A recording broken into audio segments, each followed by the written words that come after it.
In this video, I'm going to show you how to change out the air cleaner in my 2006 Volvo XC90. So if you have a 2006, this will pretty much be a step-by-step.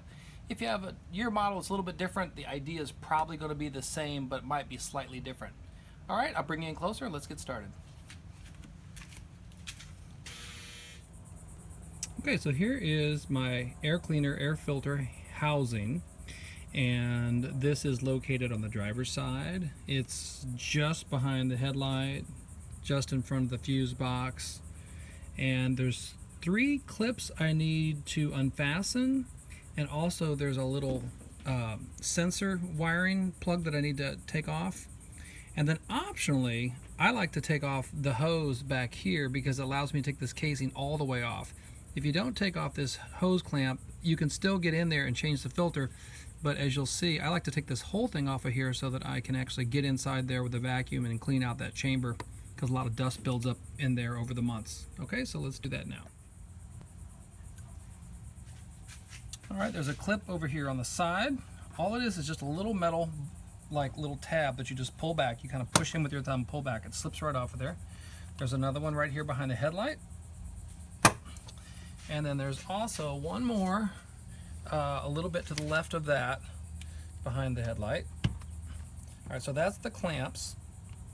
Now this little sensor right here, I'm not sure what kind of a sensor it is, probably got something to do with the air quality.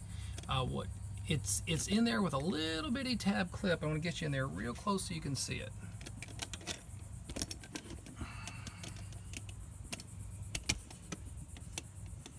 Okay, here we are close up on this thing. Now the reason I brought you in here is for a reason. This little tab right here is like a little, I don't know, like a little buckle that goes in front of like a plastic tab right there. And what happens is, as these vehicles get older, like this vehicle now is about 11 years old, is that these things become brittle. So in order not to break this, what I recommend is you're very gentle with it. If you take a screwdriver and kind of gently pry up as you take that off, then you will avoid snapping that little piece of plastic. If you do snap that piece of plastic, it's probably not the end of the world, because there is like a rubber gasket that surrounds this thing that holds it in there pretty tightly, that little orange thing. So if you do end up snapping that, like I said, it's not the end of the world, because of the friction of that orange rubber gasket will hold it in place. All right, so move that up to the side. Now I'm going to take that clamp. I don't have to take it all the way off, but I do have to loosen it. That is a 7mm, or you can just use a flat blade screwdriver to take that off. Got my hose clamp loosened. Pull that guy off. Might actually be easier for me to do that after I get this housing up. So the housing comes up, this whole black lid. It's like a clamshell, kind of like. And there's 3 little like cleats back here. You'll see as you loosen this up, and as you begin to pull it up, pull it toward you. As you pull it towards you, towards the front of the vehicle, these 3 little cleats come out of their sockets. So you'll want to make sure that when you go to reseat this, that those little, I don't know what you call them, cleats or feet, end up back in those same little sockets before you push this down to clamp it. Otherwise, it's not going to clamp down. I told you wrong about taking this piece off. I seem to recall last time I did this that I was able to get this out of here, but it's given me a lot of pushback. And one of the things I've learned about working on cars over the years is when something doesn't come easily, don't fight with it. You know, either go with it or take a break and approach it again, because usually when you're forcing something too hard, usually means you're going to break something. Okay, I'm going to take out the old filter.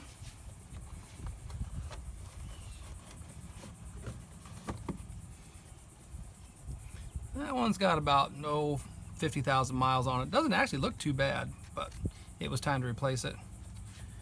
And as you can see, or maybe you can't see, let me get you in there closer. There's quite a bit of dust built up in that basin. So this area down here, this is what faces the incoming air. So a lot of the dust, bugs, and whatever get trapped on this side. And then everything that's on the upper side of that air filter is what goes into our engine.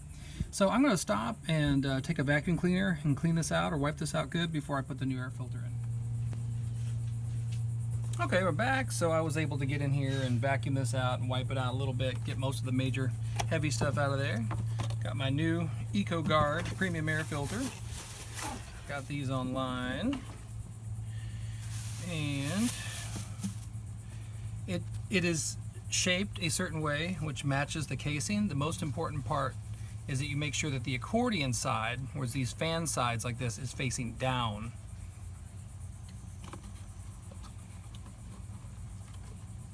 Make sure your clips don't get caught underneath there.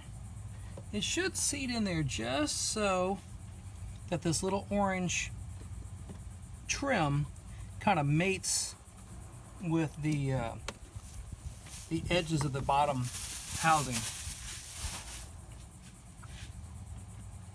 So once you're sure that that's all flat, go ahead and put your top casing back on.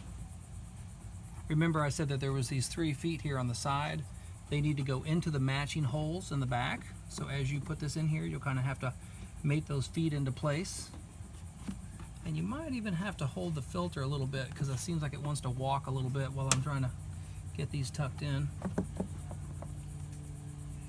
And then the front half of the clamshell should come down and fit nicely, and these clamps should slide back on.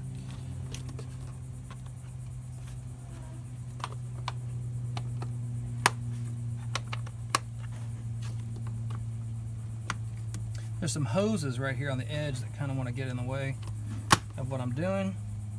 All right, don't forget to put your little wiring harness back in place. All right, tighten that up.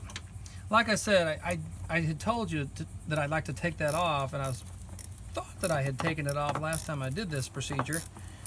But maybe I was wrong, because when I loosened this up, all it seemed to want to do was swivel. The main point was that I wanted to get it out of the way so that I could get in there with a cloth and with a vacuum. Okay, it doesn't need to be super tight. 10 pounds should be just fine. All right, and that's it. You're ready to go with the new air filter. Make sure you write it down in your vehicle maintenance log, and off you go. Thanks for watching.